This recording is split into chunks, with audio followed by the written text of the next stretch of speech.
Welcome to Counterpoint. I'm Tanya Granick-Allen. As we wrap up election 2021, I want to focus on an issue featured prominently among party platforms: housing.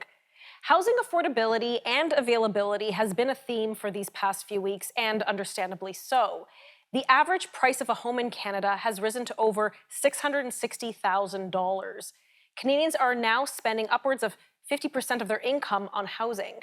And remember, in Canada, housing is considered affordable if it costs less than 30% of our total income. And how many young Canadians looking to enter the housing market actually think they can afford to get in to make that big investment? Well, polling shows that 46% of millennials feel that owning a home is simply out of reach.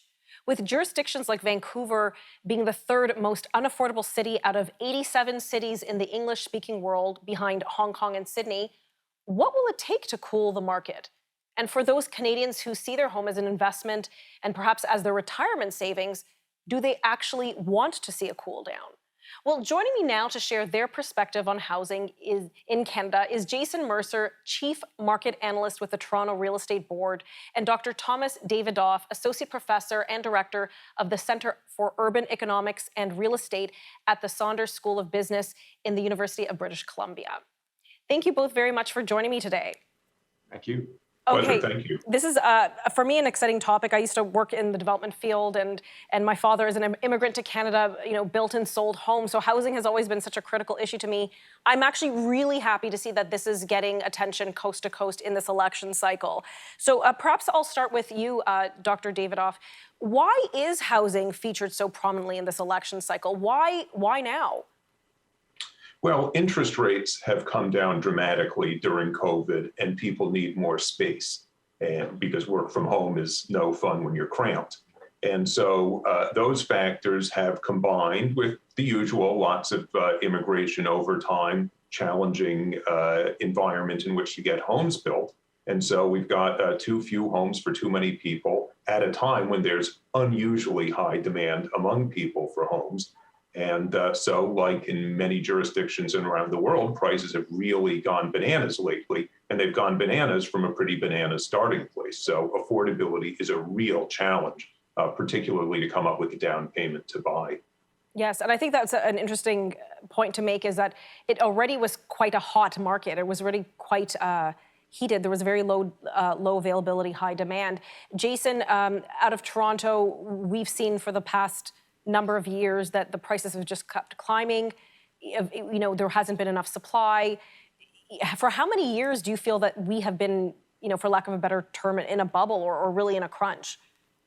Well, certainly if you think back to, 2015, 2016, I mean, that's when, we really started to talk more and more about the need for supply and the lack of inventory, at least in the GTA marketplace. And I think it's fair to say in the Vancouver context as well, where, we're continuing to see the population grow. We're seeing people move into, Canada's major metropolitan areas from all around the world. And obviously these people needed a place to live, whether you're talking about the rental market or the home ownership market. And, back in 15 and 16, we were talking about, more demand side policies. So whether we were talking about, foreign buyers tax or looking at speculation, or we saw obviously changes to mortgage lending rules. And those had a short-term effect, those policy changes, and we did see a pullback in the market as a result of those. But lo and behold, here we are talking about a federal election and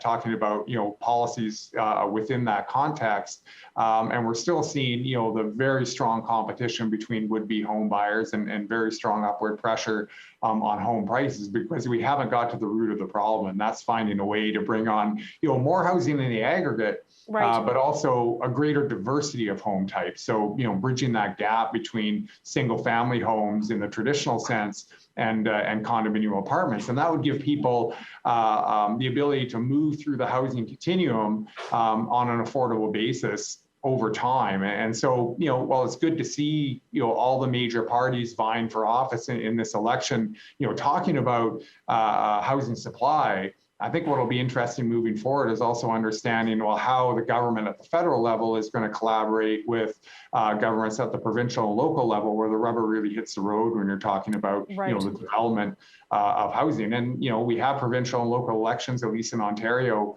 coming up over the next year as well. Okay, well, we're going to pick up this discussion right when we return.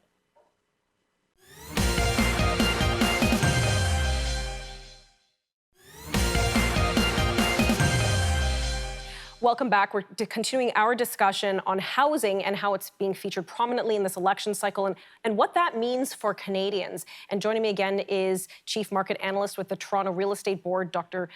Jason Mercer, and Dr. Thomas Davidoff, Associate Professor and Director of Research at UBC at the Sauder School of Business. Before commercial break, we were discussing how COVID sort of exacerbated the situation on the ground with respect to housing, both affordability and availability. But, I've seen this at least in Ontario. It's a very good example, and I'm sure it has happened in many jurisdictions where many folks from the larger urban centers have sort of kind of started this sprawl outwards, saying, hey, we need more space, we want more land, would there be another lockdown potentially coming? We're now going to be working home for the foreseeable future. Let's get out of here and go where there's more land. I've seen many Canadians leave their home province to move to a new province, for example, out east. We've seen record rates in the eastern Canadian housing market. So would that not naturally have a cooling effect? Has that not had any impact on the housing market, Dr. Davidoff? Yeah, that's a really interesting question. I think we have not seen rents, and especially urban rents, grow as nearly as quickly, of course, as prices. And part of that is interest rates, that when interest rates come down, you can have an acceleration in prices without growth in rents. The other issue is, where's the rental versus the owner stock? Detached single-family homes in outlying areas are overwhelmingly owner-occupied, whereas apartments in urban cores tend to be renter occupied. It's easier to have multifamily under single ownership than to have, dispersed single family homes with the same landlord. An interesting question, of course, is going forward, what's going to be the nature of demand?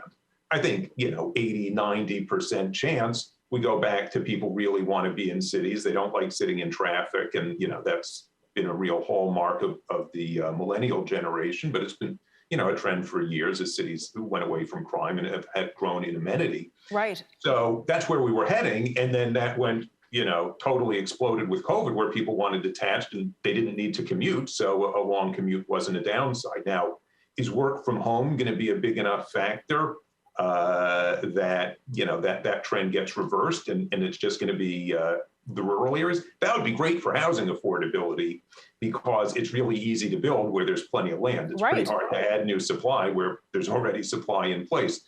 But I think that's probably going to go away whenever COVID does, and if COVID goes away. If COVID goes away, when COVID goes away.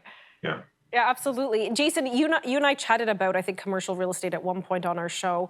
And I think Thomas's comment is very astute, that when businesses say, kind of recall their workers, okay, everybody come back to your big offices downtown that are sitting empty right now, we want everybody back in, then will all these employees who've upped and moved elsewhere, are they going to be able to A, either want to make that commute, or B, what if they en masse say, no, we don't want to come back, we want to stay where we are, we want to work from home? Will that cool the market at all?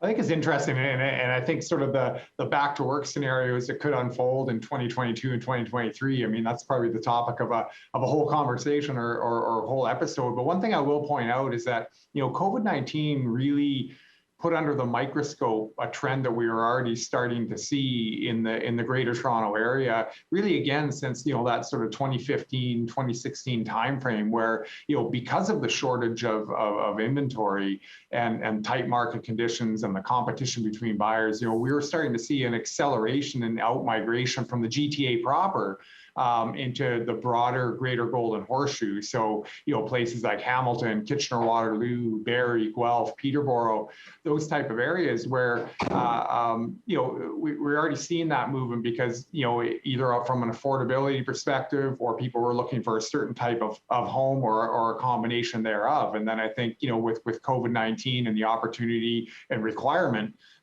to work from home, that even accelerated it further. But basically, it shone the light or magnified a trend that was already starting to unfold, and a lot of that due to the fact that in the GTA proper, and I'd imagine the Greater Vancouver area as well, the lack of inventory and what that did in terms of price acceleration, prompted that behavior. And of course, when we think of, you've given two examples, Toronto and Vancouver. Obviously, Vancouver in some way, or I guess in a real way, is bound by, you have mountains, you have an ocean, there are actual real geographical limits to where you can build. In the Greater Toronto area, whether artificial or man-made, we have limits as well with various legislation protecting green belts and whatnot. Well, we're going to pick up this discussion when we return, and I want to focus on what each of the leading federal parties are offering in this election cycle.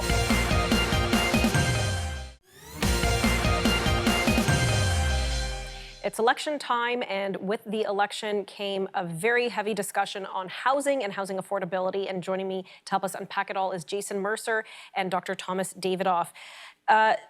Thomas, just before commercial break, I wanted to talk and delve into what each of the leading parties are offering. Obviously, there are many parties running, but this is probably, election's going to be boiled down to whether it's going to be a liberal leading majority minority or a conservative leading majority or minority. And in some ways, they both seem to agree with some of their policies. They seem to both want to ban foreign ownership in some way for 2 years' time to kind of give an immediate cool to the market. But then their platforms kind of differ a little bit. Do you have any comments on what you think about the liberal or the conservatives platform with respect to housing? Yeah, they both have elements that I agree with. I think both parties mention the fundamental moral hazard issue or free rider issue that really bedevils housing policy, which is everybody wants affordable housing, but not in their own backyard. It would be great if that community down the road put in affordable housing and gave our kids maybe a place to live, but left us in peace with our detached homes and yards. Right. So the federal government needs to crack the whip on that and say, no, you're going to take some affordable housing or you get no goodies from the federal government. And, I think the federal government has tools, but, they're reluctant to impose too harshly on suburban homeowners because that's who votes. So this year, the Liberals really went there and they said, NIMBY, not in my backyard, is a specific thing they mean to combat. The Conservatives, they were the first to go after that issue, though, to their credit, talking about tying transit funding to dense housing, allowing more density within cities, overcoming NIMBY objections. So both parties deserve credit in that way. I think the Liberals sort of took it a little bit further. In terms of incentives, there's some interesting incentives in terms of tax policy that both parties have. There's one view that we have more than enough ownership opportunity. What we need is more rental. And the Conservatives go there by offering tax incentives along the lines that those exist in the US to owners of commercial property to pay less sales tax, to be able to defer capital gains taxes. Now, handing money to people who own property, especially large landlords, seems like a pretty terrible idea if your goal is to help the people at the bottom. Good point. But if you stimulate new construction and even transfer units that would have been owner-occupied condos and instead make them renters, there is some ability to help possibly in that way. The Liberals don't have that. What the Liberals have, I think, to a greater extent than the Conservatives, is offering incentives to first-time buyers to a greater extent than they already do. And that's great in a way. You help people get across the finish line. However, people who have no shot at the finish line, renters who aren't going to get to be owners because they're just nowhere near the wealth to do it, they don't get anything out of that. And of course, first-time buyers are critical determinants of house prices. When you promote home ownership at the entry level, that tends to push prices up all the way up the ladder pretty effectively. So probably would not go there in a time where we have too much demand for too little supply. Now, getting back to the ban on foreign ownership, like if you don't have intention to live in the property you're purchasing, or if you're not going to reside in Canada, then you are not allowed to purchase that property for 2 years. I don't even know how one would enforce something like that. I suppose it had to be tied with an immigration or Immigration Canada. I don't know. But Jason, would that, in your opinion, help help cool things or make affordability or home ownership even potentially reachable for younger Canadians trying to get into the market, say in the Greater Toronto area? So thinking back again to 2015, 2016, when we were first starting to see the impact of a lack of inventory and increasing demand and double-digit price growth, we saw the topic of foreign buyers come to a head both in first in Vancouver and then about a year later in the Greater Golden Horseshoe context. And one of the questions I remember initially being asked, especially when the tax on foreign buying in the Vancouver area was announced, well, to what degree do we have foreign buying activity in the GTA? And the answer is that no one really knew. And so one of the things we did at TREB was actually undertake some polling to try to get a handle on what that level was, and our polling suggested in the late fall of 2016 that was coming in at about 5%, and then in the early spring of 2017 when the Fair Housing Plan came into effect in Ontario, which included the foreign buyers tax, they started to track it at the land transfer level, and it turned out that share was pretty accurate, and then after the imposition of the tax, that share actually started to drop off, and it makes sense when faced with a fairly substantial tax, and then that activity dropped off. But I think the big point is that we went from a small percentage down to an even smaller percentage.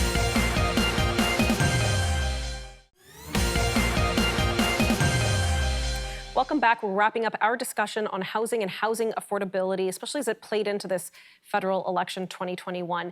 Jason, just before we went to commercial, you brought up some excellent points.